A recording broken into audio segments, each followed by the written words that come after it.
cyubahiro. Reka mbabwire, reka twakire Move for Christ team n'abana bafite nabo uburyo bwabo bahimbaza Imana, uburyo bwabo baramya Imana. Ariko kandi turaza kubasaba abashoboye bafite imbaraga muze kwifatanya nabo dukomeza ducelebrate uno munsi uno mugoroba. Reka tubakomere amashyi menshi. Bicara vuba. Ese mwananiwe? Munyemerere. Mwamaze kunanirwa? Munyemerere umuntu ashakira abantu barindwi ubumvise ko turi mu mugoroba wa Easter Jubilee. Abantu barindwi gusa ariko uhagurutse irutera intambwe ebyiri ubwira abantu barindwi. Hari abandi buze gucunga amareba. Scovia haguruka. Shaka abantu barindwi. Abantu barindwi nyamuneka. Barindwi. Bwira abantu barindwi ngo nabwira abantu. Easter Jubilee. Music brother. Turi kuri Pasika. Pasika nziza. Pasika nziza. Wini. Pasika nziza. Pasika nziza. Yesu abahumugisha. Yesu abahumugisha. Ariko runo ruhande kubona batarimo baraganira bimeze biti. Aha, ndifashe biti. Na Pasika hageze. Na hageze.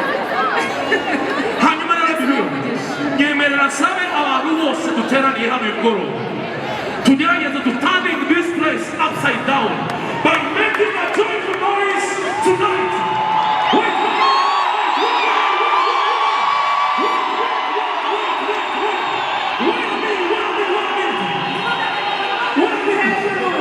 At the count of three, make sure nujya kuvuza izo nduru iyo shout uve ku maguru yawe uhagarare ku maguru yawe sorry to celebrate uyu mugoroba tubwire Imana ngo warakoze kudukunda. Are you ready?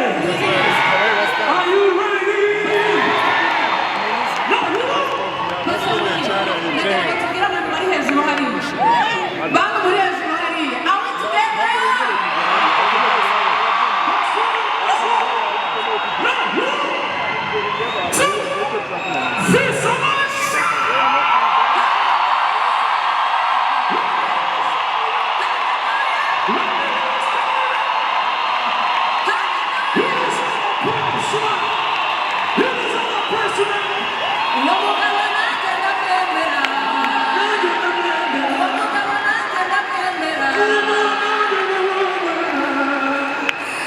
Umuntu ufite imodoka ya RAE 452 RAE 452 yasize imodoka ye yaka. Tutaza kujya gutaha bikakugora, nyaruka niba RAE 452 ari imodoka yawe genda uyizime. right now it is my honor tonight. Can we calm down please? Reka tugaruke hano. Reka ngo tubashe gutuza twese kuko tugeze umwanya mwiza wo kwakira umubyeyi wa mbere na chance kandi wacu twese induko Bishop Dr. Fidel Makwasa. Reka basame dukore Imana amashimeshi kuko dukore protokoli dufashe ariko baragomera amashimeshi.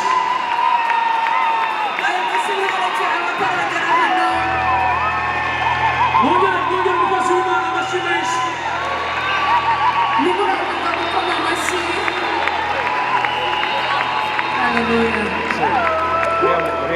Bene na chance bavuze bati umubyeyi wacu aze kuduhera ikaze abantu baduteye iteka bakumva ko dukwiriye kwizihiza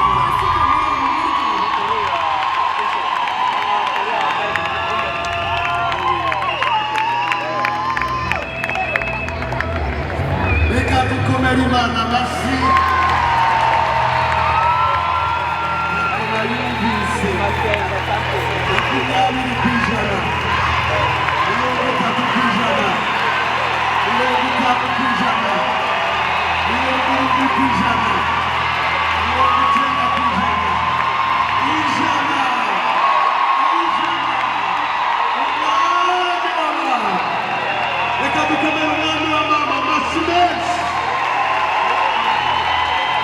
murakoze biranshimishije kubana muri uyu mugoroba Easter Jubilee Celebration. Buri muntu wageze hano ku birenge bye bwa Bena Chance bamaze imyaka myinshi cyane bari muri Gospel Ministry ariko baca bugufi bakorera Imana. Umwanya bakorera Imana bacuga bavuga benshi ariko tumara imyaka myinshi irenga 10 n'ingahe nubwo mbazi ari batoya bakorera Imana barize. Chance yarangije bachelors mu mategeko, Ben yarangije bachelors mu buhinzi agriculture, ariko izo mpano zabo nuko muri ndibuga bivugaga babwira Imana ngo urabyemeye tugukorere. Niyo mpamvu y'umugoroba twaje hano bafatanya natwe kugira ngo ducelebre umuhamagaro ukomeye Imana yabahaye w'indirimbo. N'umugisha ukomeye rero kwakira abantu benshi bitabiriye igitaramo kugira ngo bitazagora bakurikiza urutonde babaye. Umunsi mwiza, umunsi ukomeye w'ubuzima. Ibintu byawe byari bihanze Kristo abizure kuri uyu munsi w'ubuzima. Umunsi ukomeye umuntu yagiye kuvuga ubutumwa mu Buhinde ari umumisiyoneri ari imyaka 5 atarabona umuntu n'umwe ukizwa. Yari kubwira misiyoneri uvuye muri Amerika. Bamaze kugerayo isi yose bamaze hariya ntibari bemerewe kuvuga ubutumwa ku mugaragaro. Bajyana umwana wabo ku ishuri, aho umwana yagiye ku ishuri ahura n'abandi bana baramenyana baravugana. Umunsi umwe bagira anniversaire y'umwana wabo batumira abandi bana bakeya biganaga nawe, of course babahiye. Bamaze kugeramo babona barasenze bumva bavuze Kristo wabambwe, Kristo wazutse. Umwana w'umuhinde asubiye mu rugo iwabo areba Imana baramyaga inka basanzwe bazi asanzwe abona.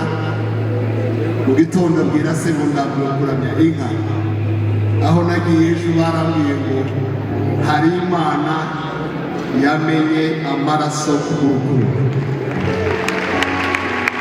Ukomere Imana amashyi. Iryo jambo ngo hari Imana yavuye amaraso kugera mu binyamakuru bihindura agace kanini, abantu benshi barakizwa. Kristo yerekanye urukundo ku bwacu, amena amaraso y'igiciro cyinshi. Urukundo mu bikorwa rwagaragaye ku munsi y'itanga, nirwo rwaduhuje hano. Bena Chance rero nirwo batuzanyemo, ni urukundo rw'Imana n'agakiza. Hari abantu b'agaciro mu buzima bwabo nibwo mbanza guheraho. Ndabanza gusaba abantu bose bo muri Foursquare b'abashumba bari hano, nubwo aribo navuga gusa abandi ni benshi cyane, ko bahaguruka tukabakira mu izina rya Bena Chance. Abashumba baba bari hano muri Foursquare bahaguruke, ndetse n'abari mu rwego rwa board, inzego zacu z'ubuyobozi za Foursquare ku rwego rw'igihugu bose bahaguruke. Ndabona badotaje bose muhaguruke dushimire Imana ku bwanyu kuba mwaje kwifatanya n'uyu muryango. Banakire rero n'abashumba n'abaelders n'abantu bakora muri board ya Foursquare ushobora kwika hasi. Abo nibo yampaye kwakira mbere y'abandi. Birumvikana yuko hari uwo mwacu urimo hariya mwamubonye, ni madamu. Turi kumwe n'ababyeyi ba Chance. Ababyeyi ba Chance basaba Rumanzi na madamu aho bariko bahaguruka, nibo babyeyi ba Chance bariho. Dukomere Imana amashyi ubwabo. Ababyeyi twishimiye kubana namwe kuri uyu munsi wo guselebura kuzuka kwa Yesu, ariko cyane cyane w'ibirori twateguriwe n'abana bacu.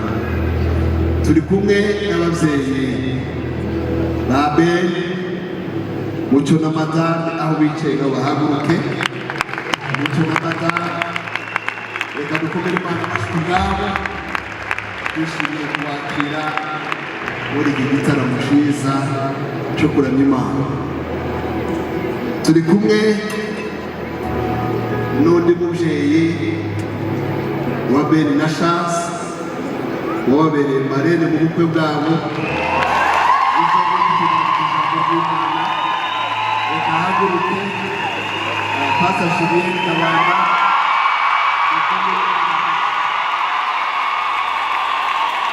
abakunzi benshi, reka twongere gukomera Imana amashyi.